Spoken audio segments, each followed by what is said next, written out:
জামাই ষষ্ঠীতে যাওয়ার দিন সারা রাস্তা বকবক বকবক করতে গেছে আমার জন্য নাকি ওনার লেট হয়ে গেছে। আর জানেন কি বলছিল? বলছে কি এত লেট করে যাচ্ছি আমার তো লস হয়ে যাবে। আমি এতক্ষণ ভাবছিলাম যে লেট হয়ে গেছে সেই জন্য এত বকবক করছে, কিন্তু না, উনি তো ওনার খাওয়া লেট নিয়ে বকবক করছে।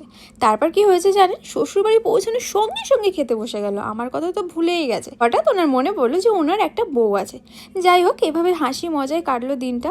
কিন্তু সারাদিন রোদ, পলিউশন, স্কিনের অবস্থা তো হয়ে গেছে খুবই খারাপ। সকাল 9টাতে ছিল স্কিন এরকম গ্লোয়িং, 12টা, 3টে, সন্ধ্যে 7টায় এই অবস্থা। তবে আমার চিন্তার কোনো কারণ নেই, কারণ আমি এখন ব্যবহার করি গুড ভাইবস এর ডিট এন্ড গ্লো ফেস ওয়াশ। ভীষণই সহজ, এটা আমি কয়েকদিন ধরে ব্যবহার করছি আর তার মধ্যে এত ভালো রেজাল্ট দিচ্ছে। এটা আমাদের ফেসের ট্যান রিমুভ করার পাশাপাশি ডেড স্কিন সেলস গুলিকেও রিমুভ করে, স্কিনে একটা ন্যাচারাল গ্লো প্রোভাইড করে। এবং এর মধ্যে রয়েছে হলুদ এবং কেশর, যা আমাদের আনইভেন পিগমেন্টেশন গুলিকে রিডিউস করার পাশাপাশি ডার্ক স্পটস গুলিকেও ফেড করে। তোমরা দেখতেই পাচ্ছ আমার ফেসটা ওয়াশ করার পর কতটা glowing, fresh and soft feel হচ্ছে। এটা আমি গত এক সপ্তাহ ধরে ব্যবহার করছি আর রেজাল্ট তোমরা দেখতেই পাচ্ছ। প্রোডাক্ট আমি উপরে ট্যাগ করে দিয়েছি, তাছাড়া তোমরা পার্পেলে পেয়ে যাবে। 2 ঘন্টার মধ্যে delivery. Hyderabad, Chennai, Bengaluru, Kolkata same day delivery question করলাম।